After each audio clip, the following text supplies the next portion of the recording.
¿ya? O porque obviamente una vez que yo paso el mineral por la chancadora, normalmente sé hacerle pilas para hacer un muestreo y poder ir clasificando el mineral de alta ley y de baja ley, ¿ya? Que no dice muestreo de pilas. Nos dice que el cono se divide en formas imaginarias o con una malla de cuerdas anudadas en secciones aproximadamente de 1 metro cuadrado. Y bueno, esto dependiendo del tamaño de la pila. Procediendo a tomar porciones de cada una de las intersecciones de esta malla, tomando mayor cantidad de muestra en la parte inferior del cono. Y obviamente en la parte inferior del cono tengo mayor área y por ende tengo que tener una mayor cantidad de muestras, disminuyendo hacia la parte alta. La cantidad de muestra que debe ser entre 15 a 20 kilogramos por cada 10 toneladas de mineral. Pero esto ya es un dato, puedes decir, empírico en base a la experiencia, más o menos, ¿ya? Dependiendo del tipo de mineral, acá más o menos te aconseja, ¿no? En la planta, por cada 10 toneladas de pila de mineral, entre 15 a 20 kilogramos que tenga una muestra ya es prácticamente representativa, ¿no? Otro muestreo que se hace en plantas es el muestreo en capas o estratos. Ya, básicamente acá también esta pila de mineral, yo con el cargador frontal o con la pala, voy homogenizando esta pila de mineral y lo voy achatando con la cuchara para tener estas capas o este tipo de apilamiento del mineral. Y es una técnica que nos entrega una muestra también más representativa que este muestreo de pilas tipo cónica. Ya, este es mejor. Ya obviamente tengo que hacer un trabajo de homogenización y con el equipo que puede ser con el cargador o la pala, ¿ya? Para básicamente también cuando presenta problemas por segregación, yo puedo aplicar esta técnica, ¿ya? Cuando hay bastante variabilidad en la granometría del mineral. Entonces, este tipo de apilamiento del mineral en plantas, ¿ya? Para tener un mayor, una mayor representatividad al momento de realizar la muestra, ¿ya? Preparación de las muestras. Ya hemos visto ya hasta ahí el tipo de muestreo, ya que hay en diferentes etapas, desde la etapa de exploración, en operación o producción, y el muestreo en planta, ya en la planta de beneficio, en la planta donde se recupera el mineral o el metal. Preparación de las muestras, ¿ya? Ya saben, si es que por ahí alguien tiene duda o cualquier consulta, simplemente me corta, me dice ingeniero, profesor, acá tengo una duda y les pregunta, no hay problema. ¿Estamos? ¿Aquí hay alguna pregunta, alguna duda? Ya, continuamos. Igualmente, como todos tienen la presentación, simplemente lo revisan y cualquier consulta, duda, me lo hacen saber. La preparación de las muestras. Las principales tareas a realizar durante el tratamiento de las muestras ya es básicamente la reducción de la masa de la muestra hasta el peso necesario para su análisis, ¿ya? Ahí hemos visto las 4 metodologías que podemos usar, que también está en función importante para qué voy a realizar el muestreo y dependiendo del tipo de yacimiento que tiene diferentes características, ¿ya? Y también la disminución del tamaño de las partículas de la muestra hasta la medida recomendable de estas para su análisis. Ya, eso también es muy importante. Yo para realizar un buen ensayo y determinar la ley o cantidad o contenido metálico de esta muestra, yo tengo que tener un tamaño de partícula óptimo, que se puede obtener si es que realizo una buena voladura, pues puede ser uno, u otro también en planta, en la chancadora. Tengo que tener un buen tamaño de partícula para que al momento de llevar mi muestra al laboratorio se realice un buen ensayo, ¿ya? Básicamente, de lo que hemos tratado anteriormente, estos dos puntos son los más importantes. Reducción de masa y tamaño de partícula óptimo. ¿Estamos? La reducción de la muestra, ya durante el proceso de su tratamiento, se divide en varias etapas, cada una de las cuales consta de trituración, cribado, mezclado y reducción. Veamos primeramente la trituración y molienda.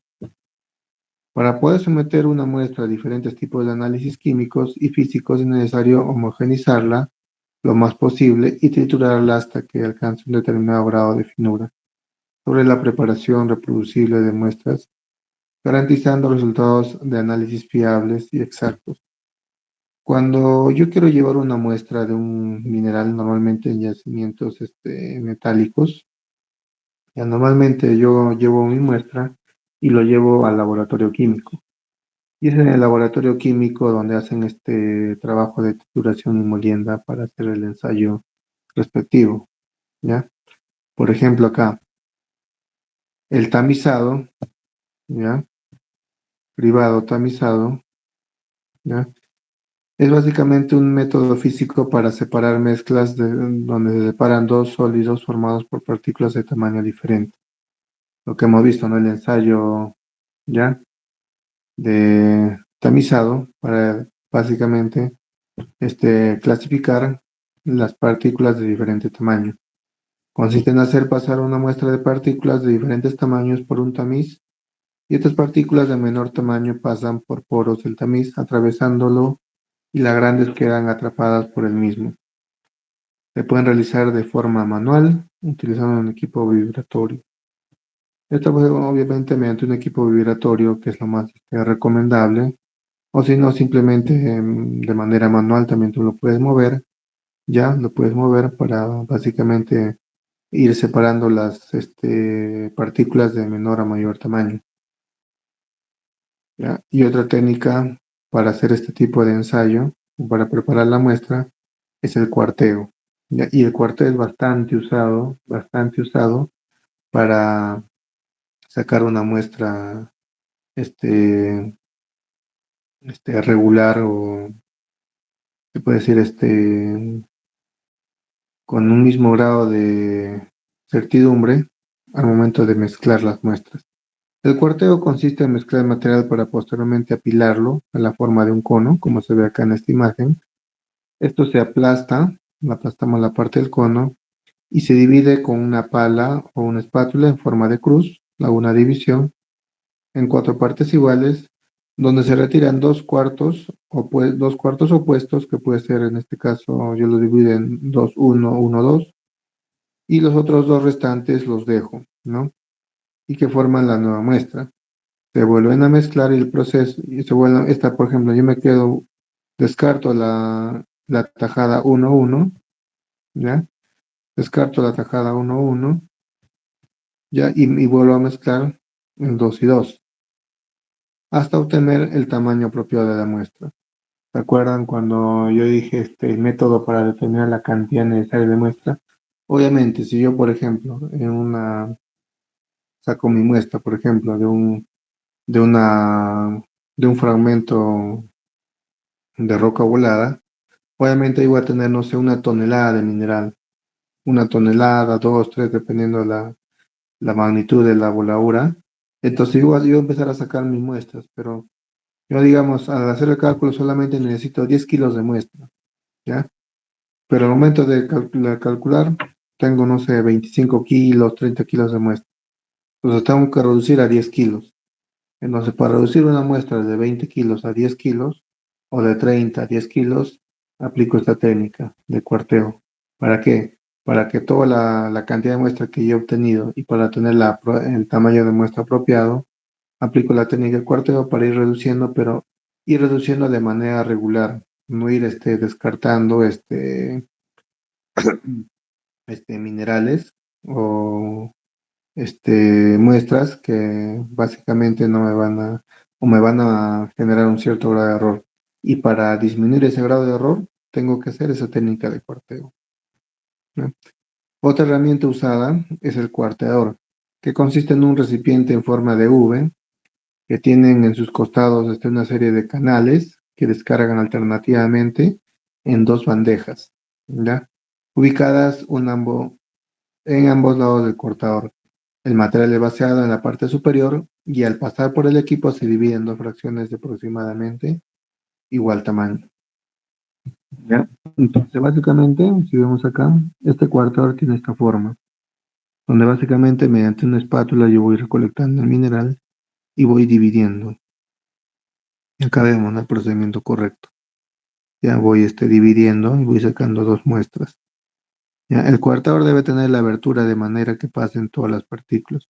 Obviamente yo tengo que asegurarme que el fragmento o el tamaño óptimo de mi material particulado, la muestra que estoy analizando, sea el idóneo, o que diga claro, sea el idóneo, de manera que este coartador sea útil al momento de clasificar o separar las muestras, ¿ya?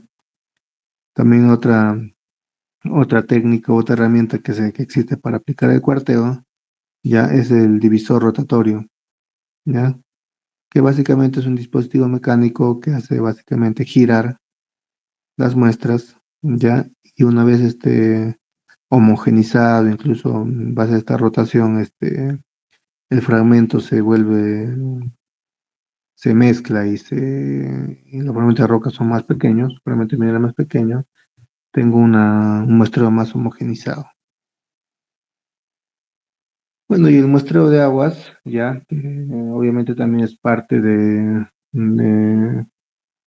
lo que es el muestreo en minería. Y el muestreo de aguas, como dije, creo en las clases pasadas, es importante porque me ayuda a determinar también los efluentes que yo estoy regando a superficie, porque estoy haciendo un laboreo tanto en interior mina, en minería subterránea, como en minería superficial. ¿Ya? El muestreo en agua se hace, ¿ya? Como he visto, si yo hablo de una minería subterránea al momento de hacer mi laboreo minero, pongámoslo acá,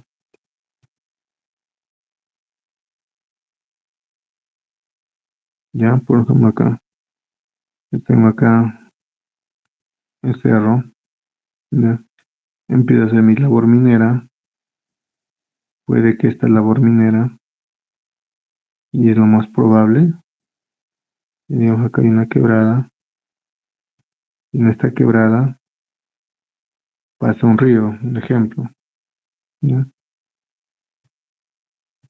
Y justo acá está mi yacimiento mineral, mi beta, mi yacimiento mineral, ya está. Y justo por acá, con un color azul o un color verde, pasa una falla básicamente es el desplazamiento entre dos rocas, o también una fractura o una discontinuidad, una abertura, que hace que este río que está en esta parte, ¿bien?, se percole, se percole por esta apertura que tengo, ya, y básicamente toda esta agua empieza a salir por mi boca mina. Sale por mi boca mina y empieza a caer acá abajo. Entonces acá hay una quebrada, hay un río, no sé. Pero acá seguramente alguien me va a decir, pero ingeniero, profesor, si está en la misma agua y está bajando acá, ¿cuál sería la contaminación o el daño? ¿Sí? La contaminación, el daño va porque normalmente cuando esta agua se percola o filtra por el agua, en este yacimiento mineral ya hay ciertos minerales contaminantes. Por ejemplo, uno de ellos es el sulfuro. El sulfuro. ¿Qué hace cuando yo mezclo sulfuros con agua? ¿Qué se genera? Agua ácida. Ahí está, agua ácida. Entonces, esta agua ácida, ¿qué es lo que hace? El agua ácida, básicamente lo que hace es que si yo lo veto por boca mina por acá, ya básicamente estoy generando un pasivo ambiental. Un pasivo ambiental.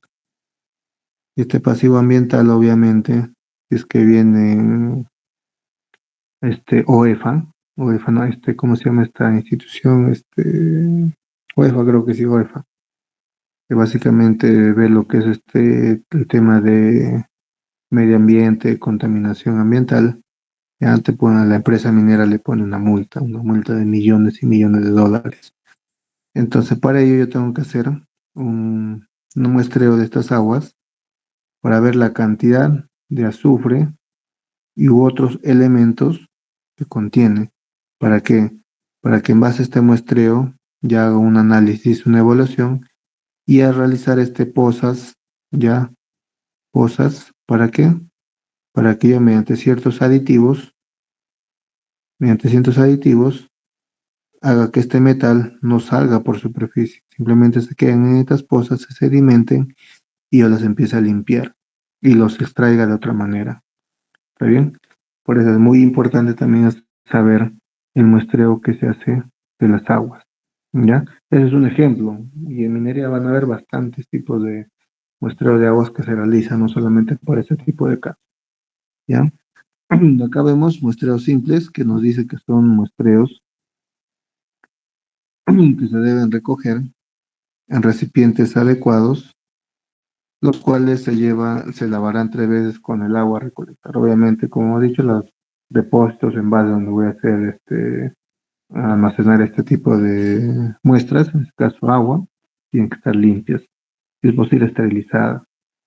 Para cada muestra se determinan in situ la conductividad, temperatura y el pH. ¿Ya? Como visto, no solamente qué elementos tiene, sino también el grado de conductividad, qué temperatura tiene, qué pH, si es un pH ácido, un pH básico. Obviamente, yo para hacer un análisis y segregar esta agua hacia afuera, tiene que tener un pH ya que esté dentro de los límites máximos permisibles. ¿Está bien?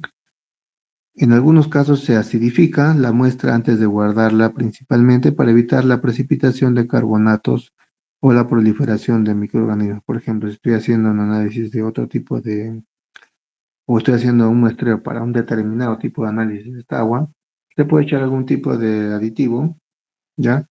Para evitar ya que se precipiten ciertos componentes, ¿ya? Para que mi muestra me dure más tiempo y pueda seguir haciendo mis análisis. Las muestras compuestas corresponden al mismo punto a tiempos distintos, ¿ya? Obviamente bajo una cierta frecuencia seguramente.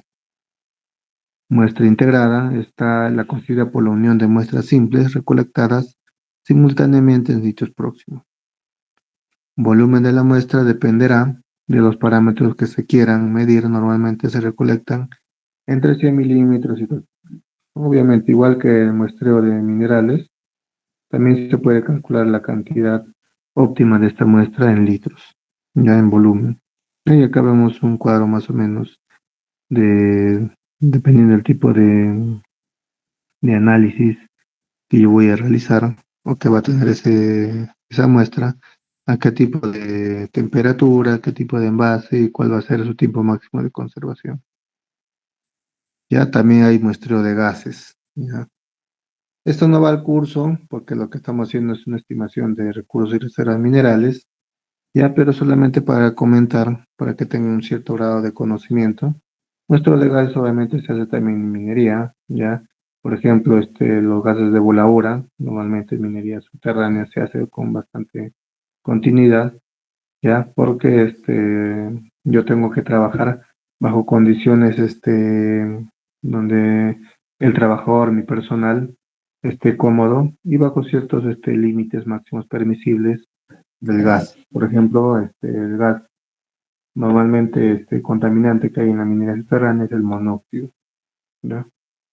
Obviamente de acá lo que te dice que hay ciertas maneras de detectar, ¿no? Normalmente en la minería subterránea una manera de detectarlos o el grado de concentración de los gases es mediante detectores que cada supervisor o que cada personal ya tiene en la mano y va detectando, ¿no? La cantidad de gas que hay en el ambiente. ¿Ya? Básicamente eso es todo con respecto a lo que es muestreo. No sé si hay alguna consulta, alguna duda.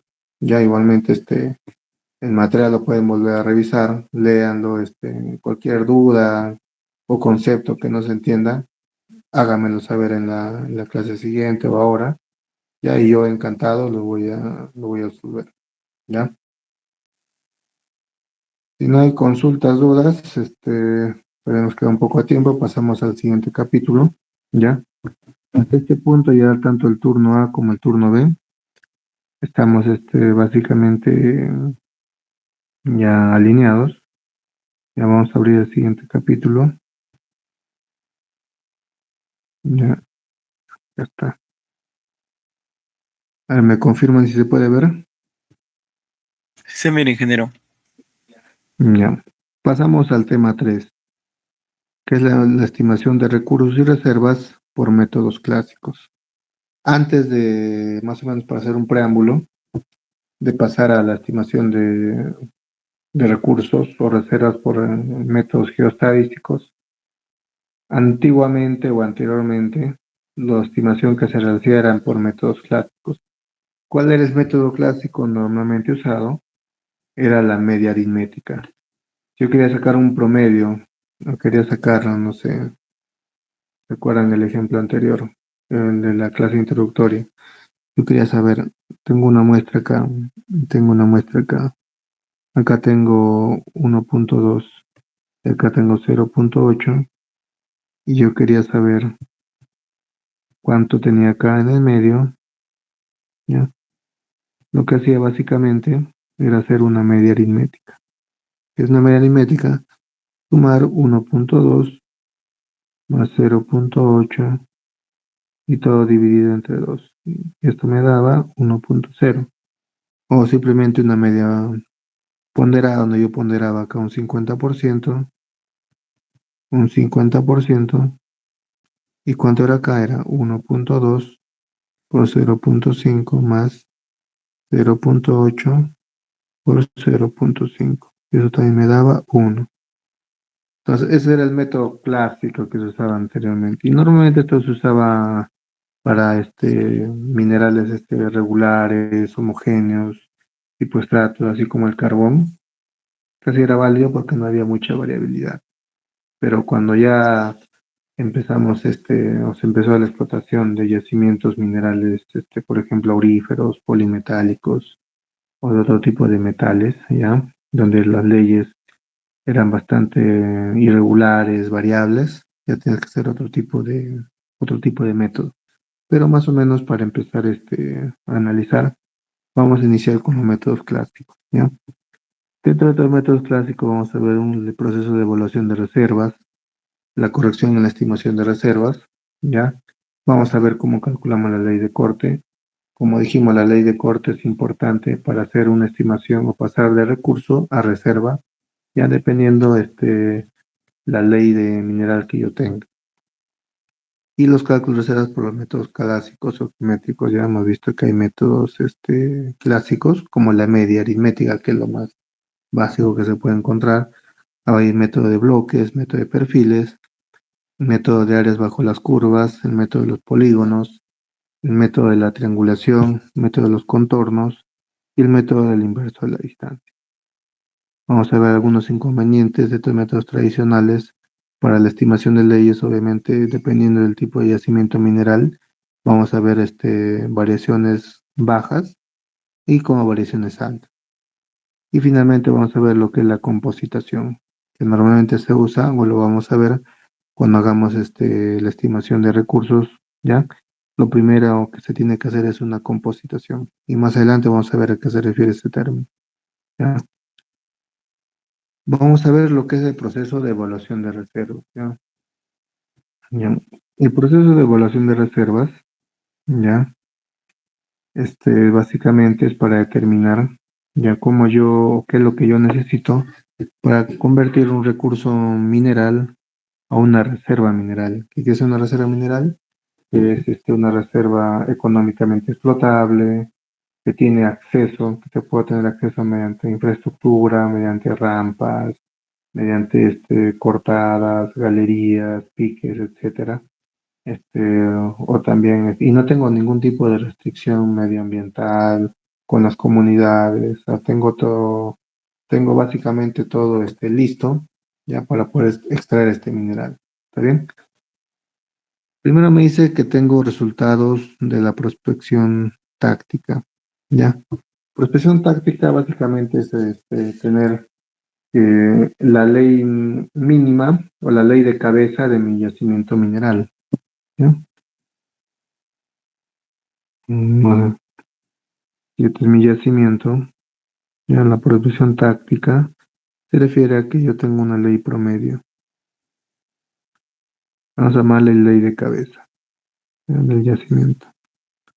Ley de cabeza es una resultado de prospección táctica.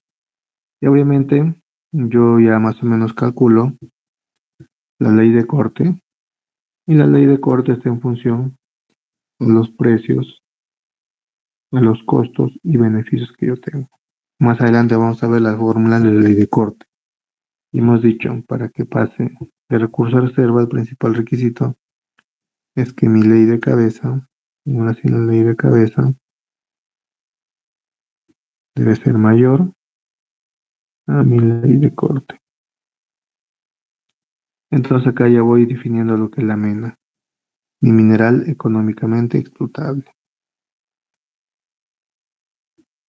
Y acá donde aplico algunos criterios de selección y de limitación, ya con esta definición de la mena, y voy analizando la superficie de mi yacimiento, de lo que yo voy a explotar, bajo un modelamiento, ya que hemos visto que es importante modelar, ya. Y generalmente yo modelo lo que va a ser económico para mi explotación.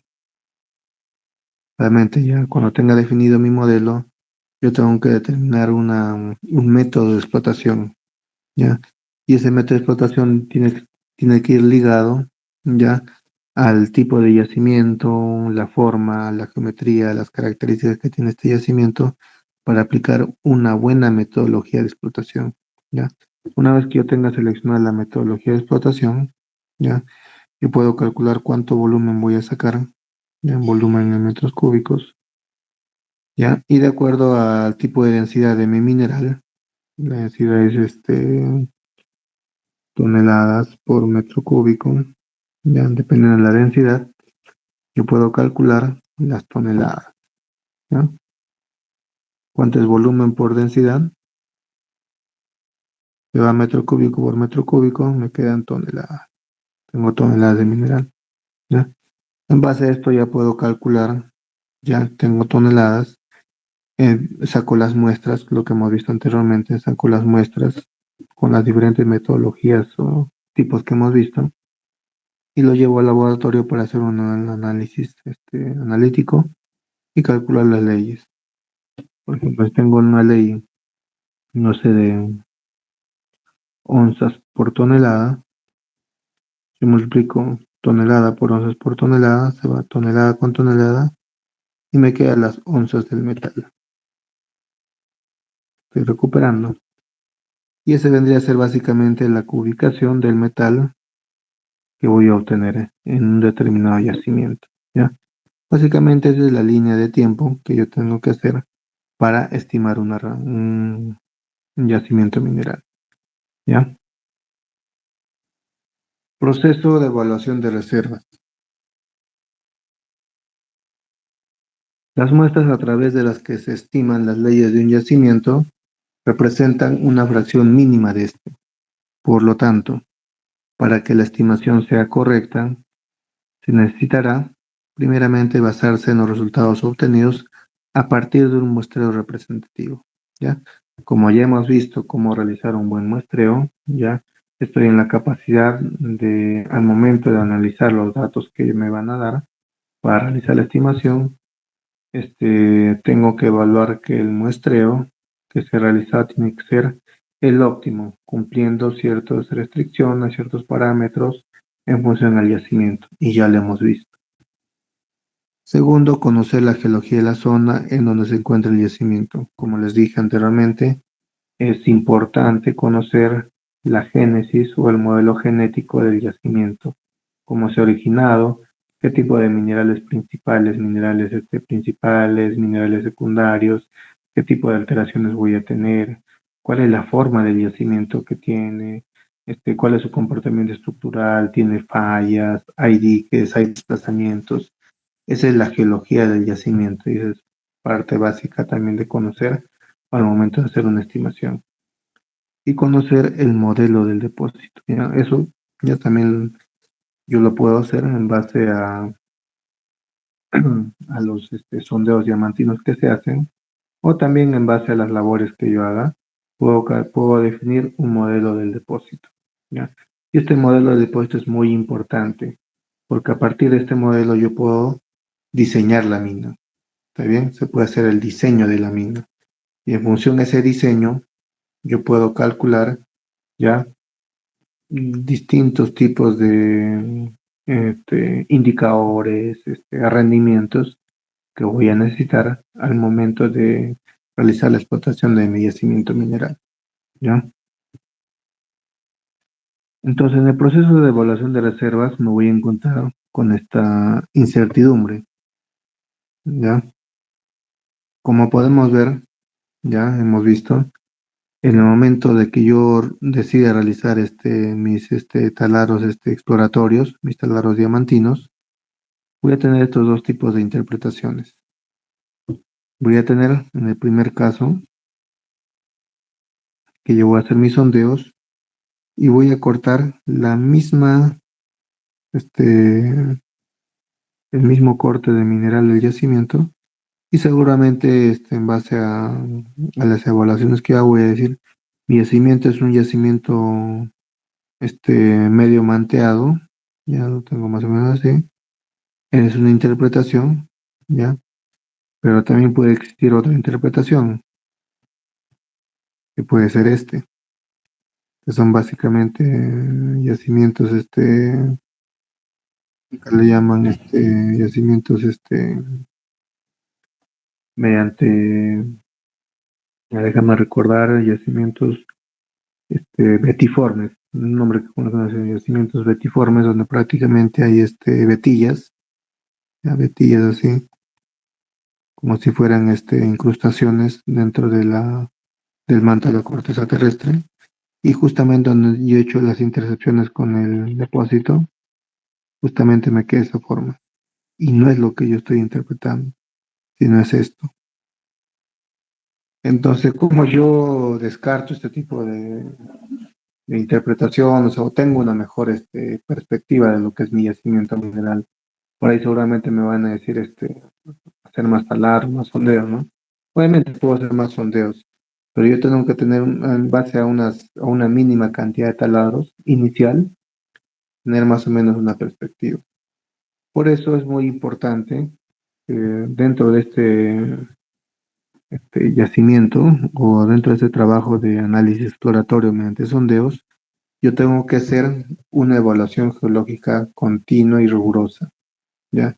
El geólogo que está acá en superficie ha hecho su mapeo geológico, ha identificado fallas, estructuras, alteraciones, ¿ya? Y mediante un buen mapeo geológico, él está en la capacidad de determinar qué tipo de mineralización tengo adentro, si es esta forma en el primer caso, o ese es el tipo de forma tipo betiforme, ¿ya? No solamente hacer taladros y interpretar según lo que yo tengo, sino también conocer las características que tenemos en superficie y qué tipo de mineral va acompañado, ¿ya? Por ejemplo, tenemos este caso.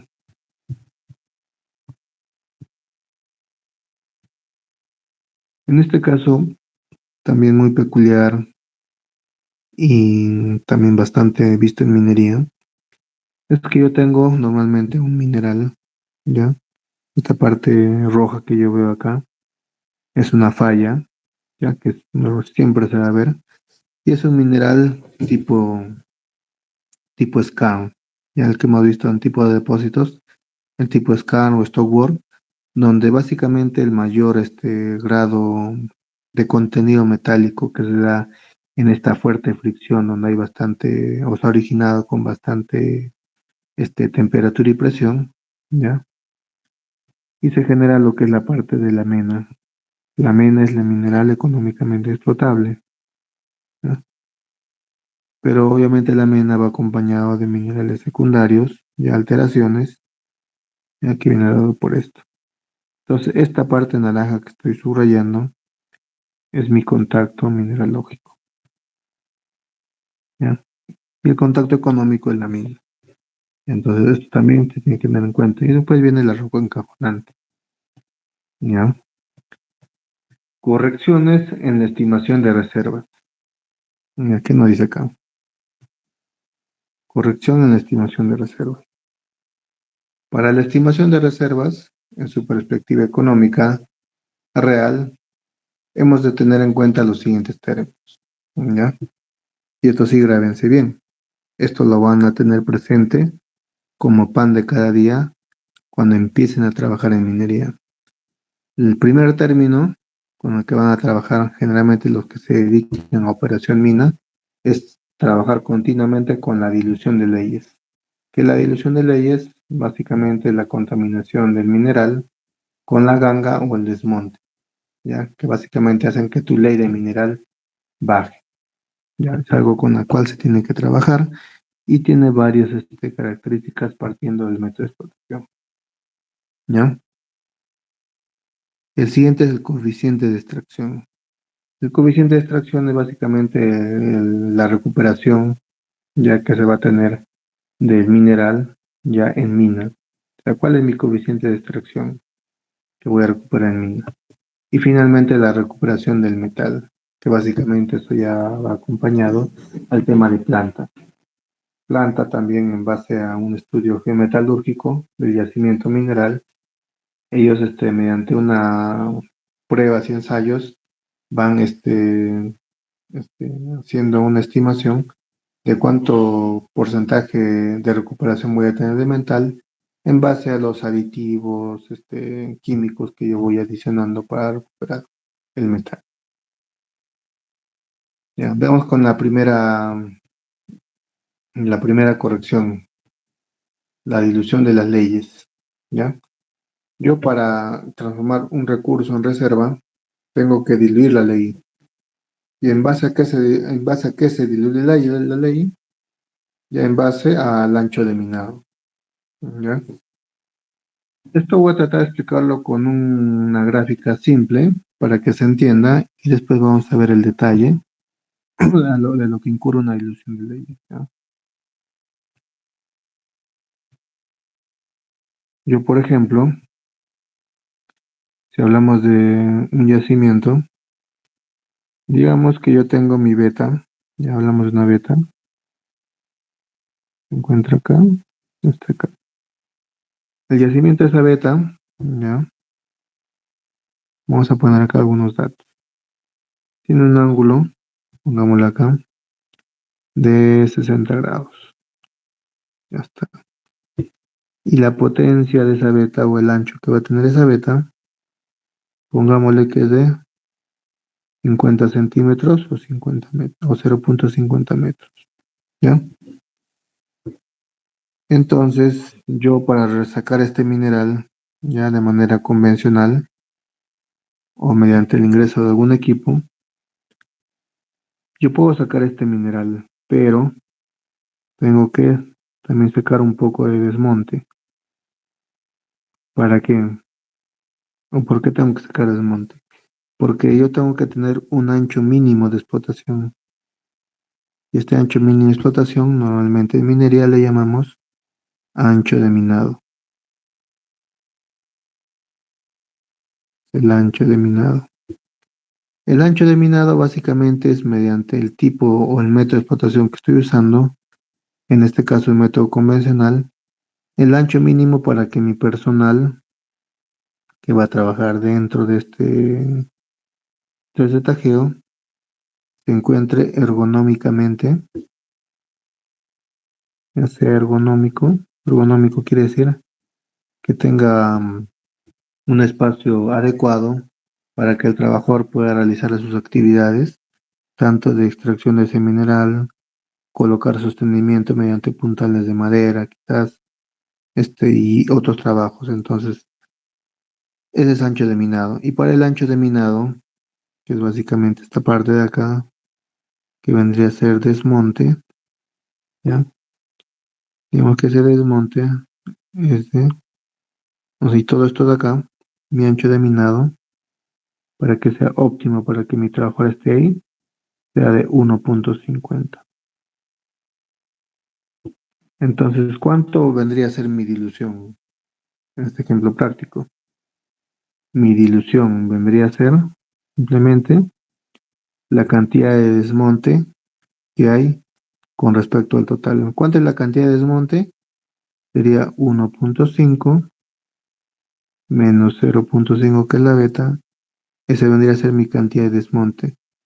Y todo esto dividido entre el total. El total es 1.50. Y esto me va a salir en porcentajes, ¿ya? Aproximadamente un 66%. Aproximadamente. Entonces, esa es mi dilución. ¿Se entiende con este ejemplo qué es la dilución? Va a ser un ejemplo básico, ¿ya?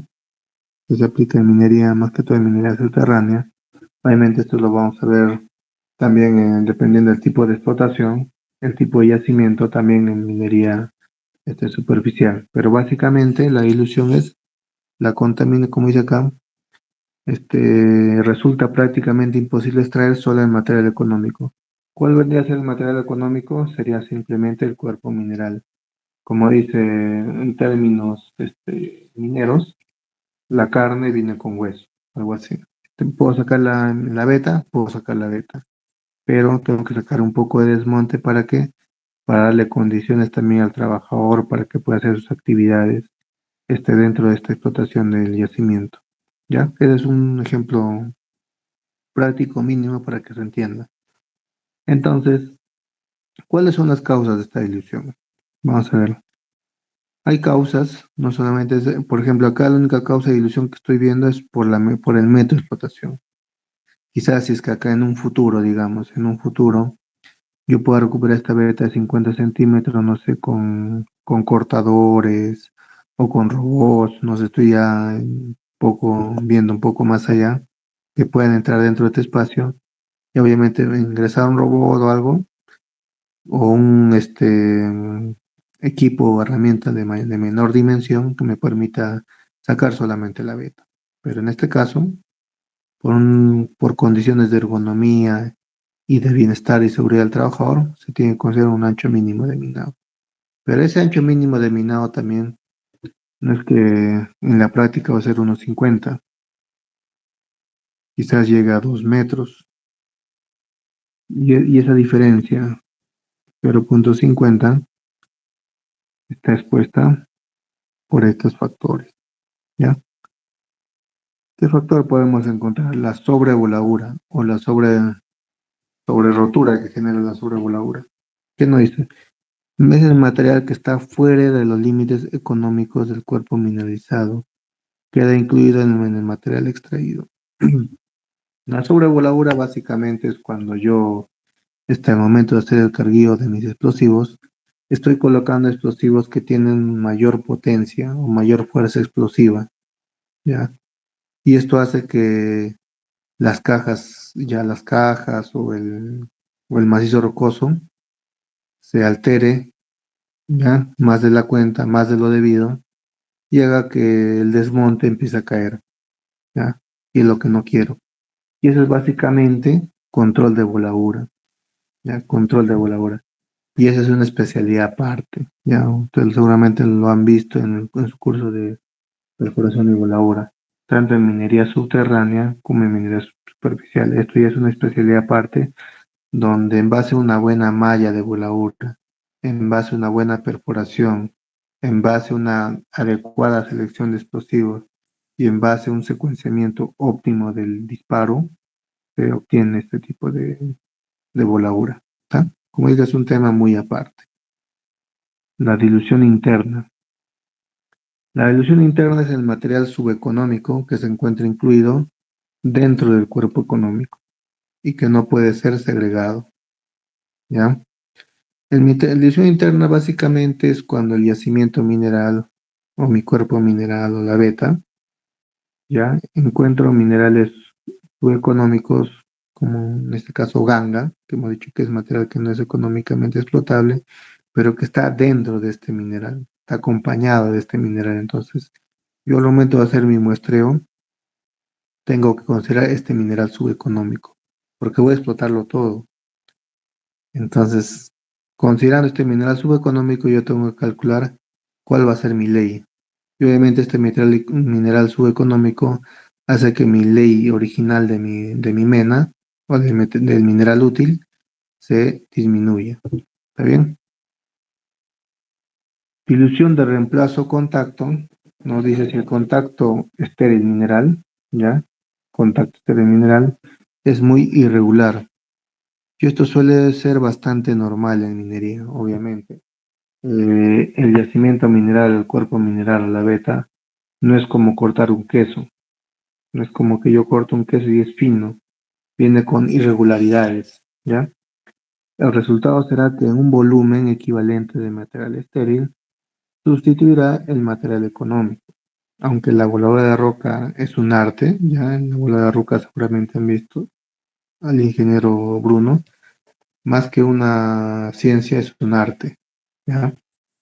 En ocasiones roza la perfección, obviamente hay ingenieros de perforación y voladora, que dedican años y años de experiencia en este sector de la perforación y voladora y son ya a nivel experto que se conocen este tipo de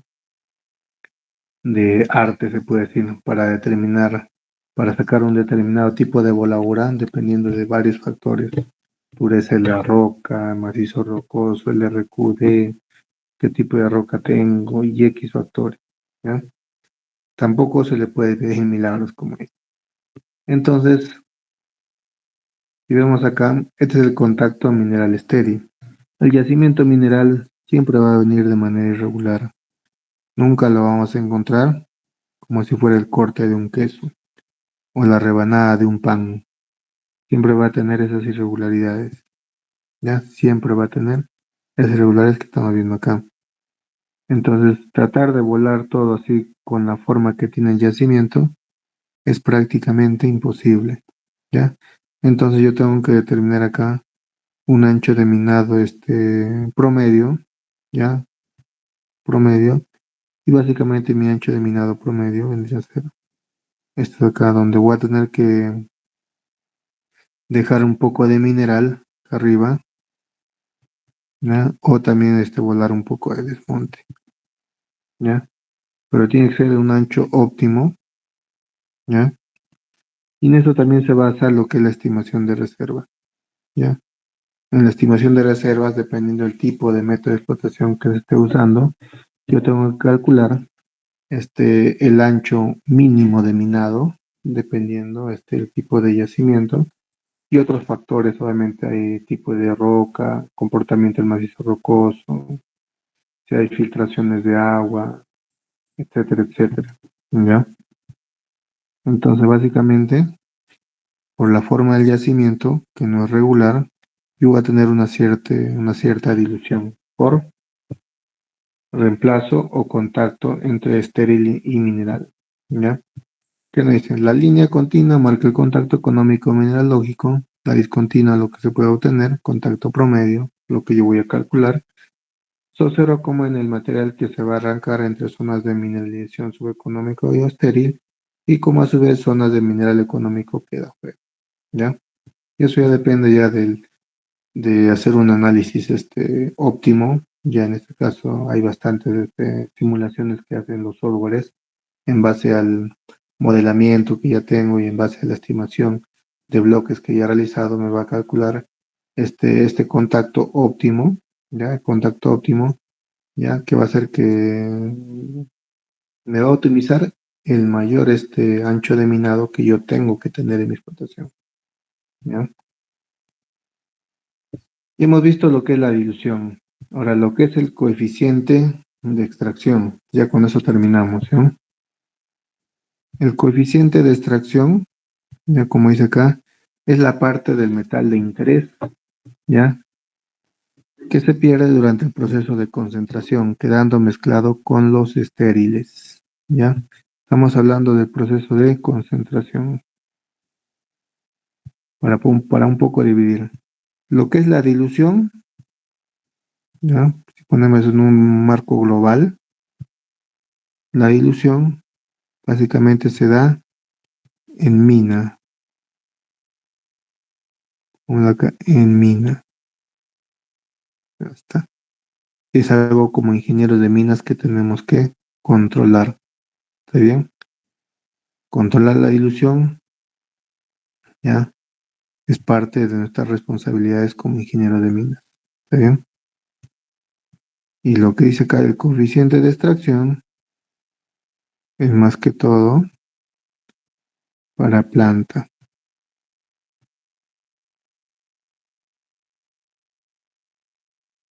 para la planta. Está, ¿no? Quedando mezclado con los estériles. Las causas son diversas: finura de la molienda, tamaño de grano de la mena, tamaño de partícula, ineficiencia en la concentración. Eso también es un arte, pero esto lleva más que todo para los ingenieros metalurgistas. El primer arte que deben tener o el primer cálculo que deben tener es el tamaño de partícula óptimo para separar el metal del mineral secundario o del mineral que lo tiene este metal, ¿ya? Para eso se hace trabajos de chancada y molienda. Y ahí en base a este tamaño de partícula óptimo, se empiezan a disolver los diferentes aditivos químicos que necesita para separarlo, ¿ya?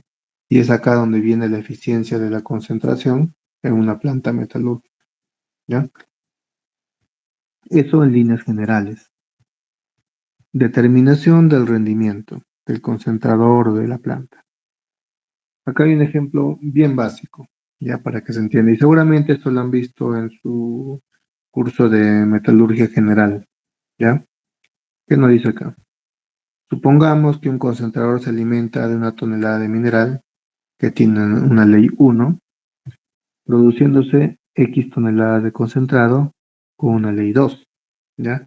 La ley 1 vendría a ser la ley de alimentación o la ley de cabeza, como se conoce en algunas, o en la mayoría de minas, pongámosla acá. 1 vendría a ser, pongámosla acá, ley de alimentación o de cabeza.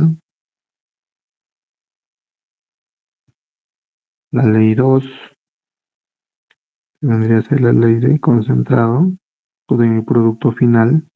En este caso, sí, eso también iría donde solamente voy a vender concentrados, ¿ya?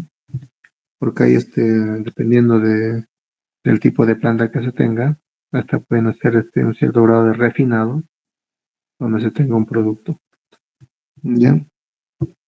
Y la diferencia entre las toneladas de mineral que ingresan y lo que sale de mi concentrado, que vendría a ser 1 menos X menos XT, ¿ya? Porque XT es el peso de mi concentrado, vendría a ser el rechazo. En este caso, a veces el rechazo le llamamos relave,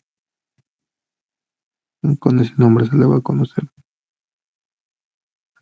Entonces, ya, como aplicamos la ley de conservación de masas o energías, ya donde la materia no se crea ni se destruye, solo se transforma. En base a ese principio, yo multiplico la ley con la que alimento y ley de cabeza alimentación por el tonelaje, y acá me dice XT vendría a ser las toneladas de mi concentrado que voy a botar entre la ley 1 menos XT vendría a ser la diferencia, ¿ya? Multiplicado por la ley 3. ¿Qué vendría a ser la ley 3? Vendría a ser la ley de colas o de relave, ¿ya?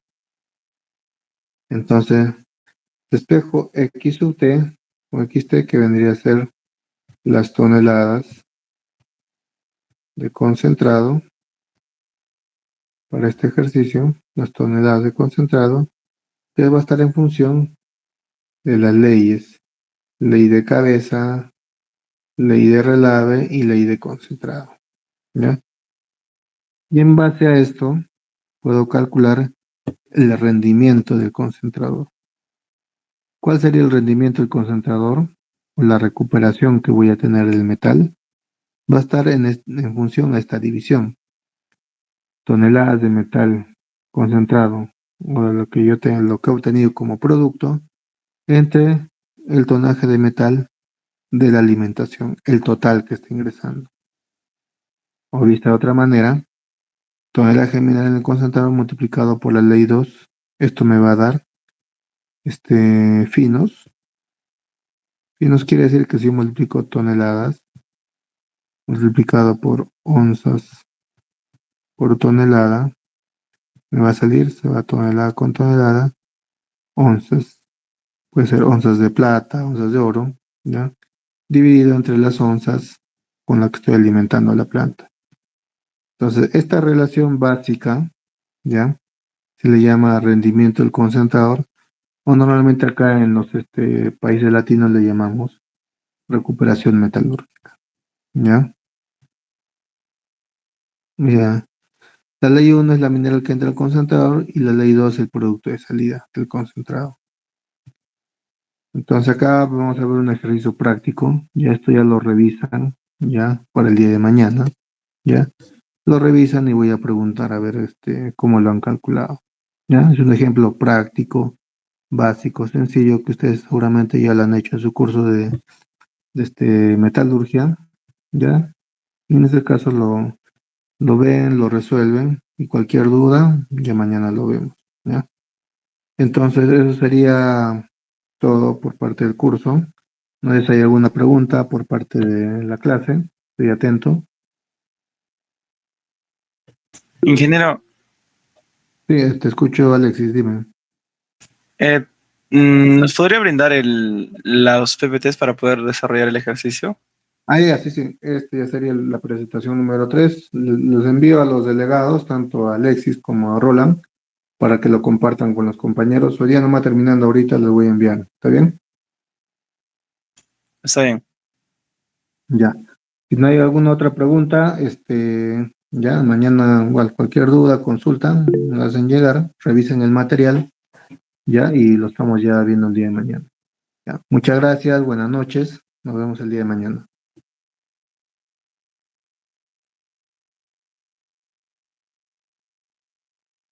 Me pasan la lista, me estaba olvidando, me pasan la lista, está Alex y Roland, ¿ya? Hoy día me pasan la lista de los que estamos presentes.